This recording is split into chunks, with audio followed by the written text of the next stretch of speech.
அனைவருக்கும் வணக்கம். புது புத்தாடைகள் உடுத்தி இனிப்பு பலகாரங்கள் சாப்பிட்டு தீபங்கள் ஏற்றி பட்டாசுகள் வெடித்து மிகவும் விமர்சையாக கொண்டாடப்படும் ஒரு பண்டிகை தான் தீபாவளி. அனைவருக்கும் என்னுடைய தீபாவளி நல்வாழ்த்துக்கள்.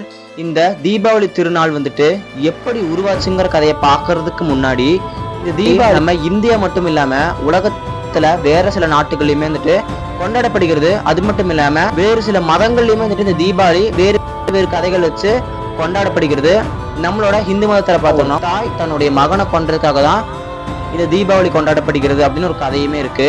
இதெல்லாமே பாக்குறதுக்கு முன்னாடி இந்த தீபாவளி எப்படி நம்ம தமிழ்நாட்டுக்கு வந்துச்சு, இது ஒரு தமிழர் பண்டிகையா அப்படிங்கிறதுமே நம்ம இந்த வீடியோல மிக தெளிவாகவே பார்க்க போறோம். இதெல்லாமே பாக்குறதுக்கு முன்னாடி இந்த சேனலை மறக்காம ஒரு சப்ஸ்கிரைப் பண்ணிக்கோங்க. அப்பதான் நான் போற இந்த மாதிரி இன்ட்ரெஸ்டிங்கான கண்டென்ட்ஸ் உங்களை சேரும். அது மட்டும் இல்லாம ஸ்கிப் பண்ணாம பாருங்க. வாங்க வீடியோக்குள்ள போலாம்.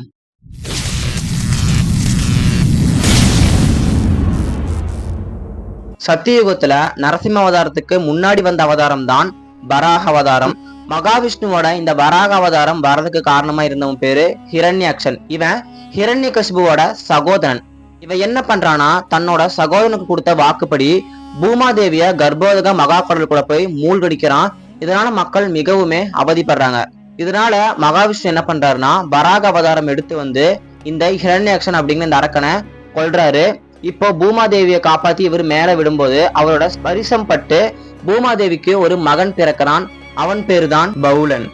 முன்னாடி சொன்ன நரசிம்மர் கதையை பார்க்காம இருந்தீங்கன்னா கீழே டிஸ்கிரிப்ஷன் லிங்க் கொடுக்குறேன், அது மூலயமா போய் பார்த்துக்கோங்க. இந்த வீடியோ முடிஞ்சதுக்கு அப்புறமா இப்படி பிறந்த அந்த ஒரு பையன் வளர வளரவே மனுஷனாதான் வளர்றான். ஆனா அவனோட அரக்க குண புத்தி கொஞ்சம் கொஞ்சமா வெளியே வர ஆரம்பிக்குது. இவன் கடுமையான தவம் இருக்கிறான். தவம் இருந்து பிரம்மதேவர்கிட்ட என்ன ஒரு வரம் கேட்கிறான் அப்படின்னா, எனக்கு சாகா வரம் வேணும் அப்படின்னு ஒரு வரம் கேட்கறான்.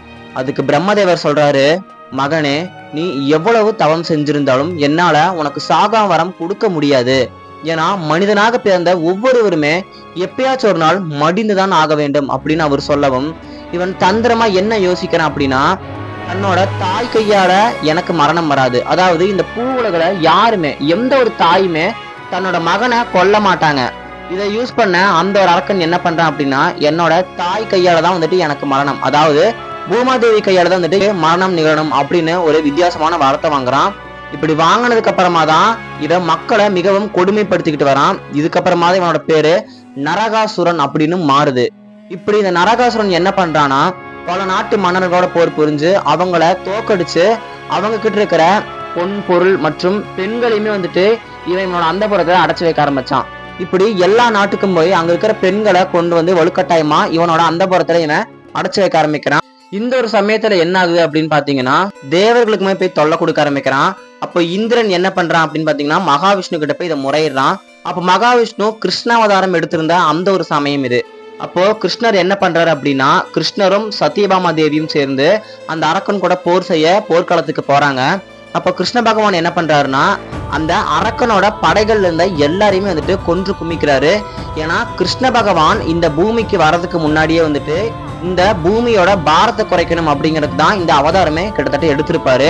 இதனால அந்த போர் படைகள் இருக்கிற மத்த எல்லாரையுமே அவர் கொன்னு குமிக்கிறாரு. அப்போ இந்த நரகாசுரனுக்கு ரொம்பவே கோபம் வருது. அவன் என்ன பண்றானா, ஒரு பானத்தை எடுத்து கிருஷ்ணன் மேல விடவும் கிருஷ்ணன் மயக்கமானவர் நடிக்கிறாரு. தன்னோட கணவன் இப்படி விழுந்திருக்கிறத பார்த்த சத்யபாமா தேவி என்ன பண்றாங்கன்னா, வேகமா ஒரு அம்பு எடுத்து அந்த அரக்கன் கூட போர் செய்ய ஆரம்பிக்கிறாங்க. இப்படி பானங்களுக்கு மேல பானங்கள் தொடுத்துக்கிட்டே இருக்கும்போது அந்த அரக்கன் ஒரு கட்டத்துல சாக நிலைமைக்கு போயிடறான்.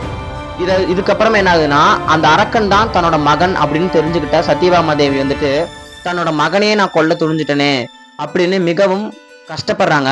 இந்த ஒரு சமயத்துலதான் நரகாசுரன் என்ன சொல்றான் அப்படின்னு பாத்தீங்கன்னா, தாயே, நீங்க கவலைப்படாதீங்க, நான் செஞ்ச தப்புகளுக்காக தான் நான் இப்படி ஒரு தண்டனை அனுபவிக்கிறேன். நீங்க என்னோட இறப்புக்காக துக்கப்படாதீங்க. அதுக்கு பதிலா எல்லாருமே புது துணிகள் எல்லாம் உடுத்தி இனிப்புகள் எல்லாம் சாப்பிட்டு பட்டாசு வெடிச்சு என்னோட இறந்த நாள் நீங்க கொண்டாடணும் அப்படின்னு அவங்க 2 பேர்கிட்ட இருந்து ஒரு வரம் வாங்கியிருப்பான். இது ஒரு வகையான கதை சொல்லப்படுகிறது. ரெண்டாவது ஒரு கதை என்னன்னா, நம்ம எல்லாருக்குமே ராமாயணம் தெரிஞ்சிருக்கும். ஏன்னா நம்ம சீரியல்கள் அதை பார்த்திருப்போம், அப்படி இல்லைன்னா கதைகள்ல கூட அதை நம்ம படிச்சு தெரிஞ்சிருப்போம். இப்படிப்பட்ட ராமாயணத்தோட ஒரு கோர் அப்படின்னு பார்த்துட்டோம்னா, அதாவது லக்ஷ்மணன் ராவணனோட தங்கச்சி சூர்பனகை மூக்க வெட்டிடுவாரு. இதனால கோவப்பட்ட ராவணன் என்ன பண்ணுவார்னா ராமனோட மனைவியான சீதையை வந்துட்டு இலங்கைக்கு வந்துட்டு தூக்கிட்டு போயிடுவாரு. ஏன்னா ராமனுமே நான் அனுபவிச்ச வழிய அவனும் அனுபவிக்கணும் அப்படிங்கிற ஒரு எண்ணத்துல ராவணன் வந்துட்டு சீதையை தூக்கிட்டு போயிடுவாரு. இதுதான் வந்துட்டு ராமாயணத்தோட ஒரு கோர் பாயிண்ட். இப்படி சீதாதேவிய ராவணன் தூக்கிட்டு போன உடனே ராமர் வந்துட்டு தேடி போவாரு. அப்படி தேடி போய் பெரிய பெரிய வீரர்களான கும்பகர்ணன், மேகநாதன் இறுதியா அந்த ராவணனையே கொன்னு சீதாதேவி வந்துட்டு அயோத்திக்கு கூப்பிட்டு வந்திருப்பாங்க. அப்படி கூப்பிட்டு வர அந்த ஒரு நாள் வந்துட்டு அயோத்தி மக்கள் என்ன பண்ணிருக்காங்க அப்படின்னா புது ட்ரெஸ் எல்லாம் போட்டு ஸ்வீட்ஸ் எல்லாம் பரிமாறி அதுக்கப்புறம் தீபங்கள் ஏற்றி பட்டாசுகள் வெடித்து அந்த ஒரு நாளை வந்துட்டு கொண்டாடி இருக்காங்க. ஏன்னா இருளான அந்த ராவணன் வந்துட்டு ஒளிமிக்க ராமர் வந்துட்டு அழிச்சிருக்காங்க அப்படின்னு அவங்களுக்குள்ள ஒரு எண்ணம் தோன்றி அவங்க வந்துட்டு இந்த ஒரு நாளை கொண்டாடி இருக்காங்க. இதனாலதான் வந்துட்டு நம்ம இப்ப கொண்டாடுற தீபாவளி வந்ததாகவும் இந்த கதையும் சொல்லப்படுகிறது. இது மட்டும் இல்லாம நான் கும்பகர்ணனை பத்தியுமே ஒரு வீடியோ போட்டிருக்கேன். முடிஞ்சா அந்த வீடியோவுமே போய் பாருங்க. இந்த வீடியோ முடிஞ்சதுக்கு அப்புறமா தீபாவளி தமிழர் பண்டிகை அப்படின்னு கேட்டோம்னா அதுக்கு ஒரு சின்ன கதை இருக்கு. ஏன்னா விஜயநகர பேரரசு அவங்க ஆட்சி செய்து கொண்டிருந்த அந்த ஒரு சமயத்தை வந்துட்டு இந்த தெலுங்கு பிராமணர்கள் இருப்பாங்கல்ல அவங்க வழியா தான் வந்துட்டு தீபாவளி அப்படிங்கிற அந்த பண்டிகை வந்துட்டு நம்ம தமிழ்நாட்டுக்குள்ள வந்ததாகவும் ஒரு கதை இருக்கு. இது வந்துட்டு நம்ம தீபாவளி வந்துட்டு தமிழ்நாட்டுக்குள்ள எப்படி வந்துச்சுங்கிற ஒரு சின்ன ஒரு கதை தான் இது. மூன்றாவதாகவும் ஒரு கதை சொல்லப்படுகிறது. அது என்னன்னா மகாபலி சக்கரவர்த்தி, அதாவது வாமன அவதாரம் தோன்றுவதற்கு காரணமாக இருந்த இந்த ஒரு அரசனோட புகழ் வந்துட்டு மேல மேல ஓங்கிக்கிட்டே போகுது. இது ஒரு கட்டத்துல வந்துட்டு ஒரு மிகப்பெரிய அச்சுறுத்தல் ஆகுது தேவர்களுக்கு. அப்போ தேவர்கள் எல்லாமே ஒன்று கூடி போய் மகாவிஷ்ணு கிட்ட சொல்லும் போது அவர் வந்துட்டு ஒரு 3 அடி மனிதன் போல வராரு. அப்படி வந்து அந்த ராஜா கிட்ட கேட்கிறாரு, மன்னா எனக்கு 3 அடி நிலம் வேண்டும் அப்படின்னு கேட்கும்போது இங்க எவ்வளவோ நிலம் இருக்கு, உனக்கு எவ்வளவு வேணுமோ எடுத்துக்கோ அப்படிங்கிற மாதிரி அந்த மன்னன் சொல்றாரு. இப்போ இவர் என்ன பண்றாருன்னா உடனே மிக பிரம்மாண்டமான ஒரு உருவம் எடுக்கிறாரு. இப்படி மிகவும் பிரம்மாண்டமான உருவம் எடுத்த மகாவிஷ்ணு என்ன பண்றாருன்னா முதல் அடியில விண்ணுலகையும் 2வது அடியில மண்ணுலகையும் அளக்கிறாரு. இப்போ 3வது அடி நான் எங்க வைக்கட்டும் அப்படின்னு கேட்க இந்த மன்னரோ நான் கொடுத்த சத்தியத்தை நான் கண்டிப்பா மீறவே மாட்டேன், நீங்க என்னோட தலைமையிலேயே வச்சுக்கோங்க அப்படிங்கும் போது மகாவிஷ்ணு இவரோட அந்த ஒரு மிகப்பெரிய உள்ளத்தை பார்த்து என்ன பண்றாருன்னா மிதிச்சு பாதாள லோகத்துக்கு அனுப்பிடுறாரு. அப்படி அனுப்பி அங்க வந்துட்டு அரசமைக்கு வந்துட்டு மகாவிஷ்ணு வந்துட்டு ஆசீர்வாதம் பண்ணியிருக்காரு. இப்படிப்பட்ட மகாபலி சக்கரவர்த்தி நான் வருஷத்துக்கு ஒரு டைம் மேல வரணும் அப்படின்னு சொல்றாரு.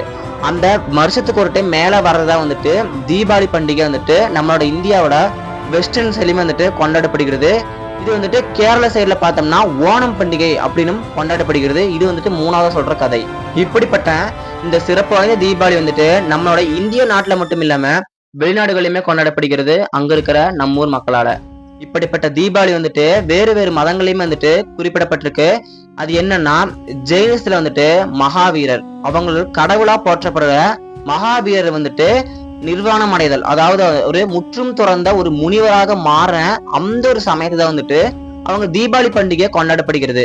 இது வந்துட்டு அங்க இருக்கிற ஒரு குறிப்பு. சீக்கிய மதத்துல இது எப்படி சொல்லப்பட்டிருக்குன்னா ஹர்கோபின் சாஹிப் அப்படிங்கிற ஒரு துறவி வந்துட்டு சிறைவாசம் சென்று அங்க இருக்கிற மக்களுக்கு வந்துட்டு நல்லது பண்ணனால வந்துட்டு அங்க இருக்கிற மக்கள் அவர் சிறைவாசம் சென்றதுக்காக வந்துட்டு தீபாவளி பண்டிகை வந்துட்டு இதை கொண்டாடுறாங்க. இது வந்துட்டு நமக்கு கேட்க கொஞ்சம் விசித்திரமா இருக்கும். ஆனால் இது அந்த மக்கள் ஃபாலோ பண்ற ஒரு வகையான ஒரு வழிபாட்டு முறை அப்படிங்கிற வச்சுக்கலாம். நம்ம இன்னைக்கு எல்லாருமே இந்த தீபாவளியை ரொம்பவே விமர்சையா கொண்டாடிக்கிட்டு இருப்பீங்க. அனைவருக்கும் என்னுடைய இனிய தீபாவளி நல்வாழ்த்துக்கள் நான் திரும்பியுமே சொல்றேன். நான் வந்துட்டு இந்த வீடியோவை ஒரு 3-4 நாளைக்கு முன்னாடி எடுத்து வச்சிருப்பேன். அதுக்கப்புறமா இது தீபாவளிக்கு போஸ்ட் பண்ணணுமே அப்படிங்கறனாலதான் நான் இன்னைக்கு வந்துட்டு இந்த வீடியோவை போஸ்ட் பண்றேன். எல்லாருமே வந்துட்டு தீபாவளியை ரொம்பவே சேஃபா வந்துட்டு கொண்டாடுங்க. இந்த தீபாவளியை பத்தி எத்தனையோ பேர் எவ்வளவோ வீடியோக்கள் யூடியூப்ல பதிவேற்றம் செஞ்சிருப்பாங்க. ஆனா நான் ஏன் இப்ப இந்த வீடியோ கிரியேட் பண்ணேன் அப்படின்னு பாத்தீங்கன்னா நிறைய பேருக்கு வந்துட்டு தீபாவளி பண்டிகை எப்படி உருவாச்சு அப்படிங்கிறது தெரியாம இருக்கும்.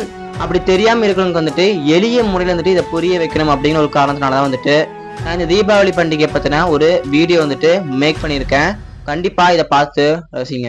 இது மாதிரி புராண கால கதைகள் மற்றும் நம்ம தமிழ்நாட்டுக்கு தீபாவளி எப்படி வந்துச்சு அப்படிங்கிற இந்த கதைகள் வந்துட்டு நான் இந்த ஒரே வீடியோல சொல்லியிருப்பேன். இந்த கதைகள் உங்களுக்கு பிடிச்சிருந்துச்சுன்னா நம்ம சேனலை மறக்காம ஒரு சப்ஸ்கிரைப் பண்ணிக்கோங்க. இந்த மாதிரி வீடியோக்கள் வேணும்னா அதை கமெண்ட் பாக்ஸ்ல கமெண்ட் பண்ணுங்க. இது மாதிரி ஒரு நல்ல தெளிவான கண்டென்ட்ல உங்களை அடுத்த வீடியோவில் சந்திக்கும் வரை நன்றி, வணக்கம்.